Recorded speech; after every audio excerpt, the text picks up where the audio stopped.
The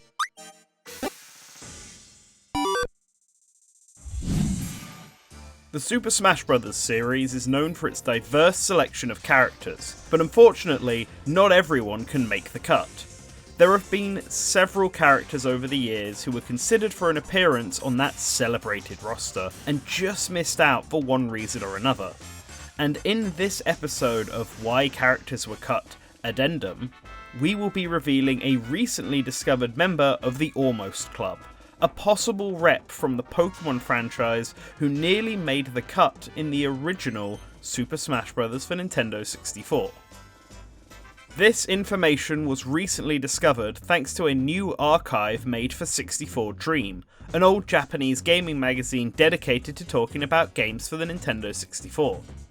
In the May 1999 issue, the magazine sat down with several key members of HAL Laboratory to talk about the recently released Pokémon Snap. And while they were at it, they also had a chat with Masahiro Sakurai to get some new insight into the development of Super Smash Bros. It was during this interview that Sakurai revealed that he had originally considered the Pokémon Clefairy to appear as a secret playable fighter in the game. When Sakurai was asked about Jigglypuff, he reiterated that all the secret characters in that game were partly chosen because he could reuse assets from characters on the base roster to make them. So Luigi and Ness take from Mario, Captain Falcon takes from Samus, and Jigglypuff takes from Kirby. And so, Sakurai was thinking about what Pokemon were popular and could be built off existing characters, and the two he landed on were Jigglypuff and Clefairy. The reason Jigglypuff won out in the end is because it had the more interesting fighter concept of the two. Jigglypuff is a weak Pokemon who can put its enemies to sleep, and Sakurai thought this would make for a fun joke character, an intentionally weak fighter.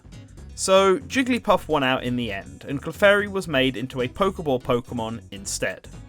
The next question to ask then is, was Sakurai right about Clefairy being popular, at least enough to be playable in Super Smash Bros? Well, it does certainly seem that way.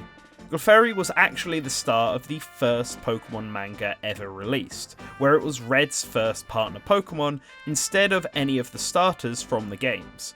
It was also the favourite Pokémon of Koji Nishino, the original game's parametric and map designer, and the person who inspired the design of Snorlax. In terms of which fighter Clefairy would be based on, we assume it would also be Kirby, just like Jigglypuff. While not as round as Jigglypuff, they are about the same height and size. So many of Kirby's standard attacks could easily transfer over. With that, we have one more character to add to the list of cut fighters, one within the considered category. And we'll be updating our definitive list of cut characters page on our website to reflect this new information. Hopefully, we continue to discover new interviews from Sakurai and learn about even more characters who were considered to appear in the game.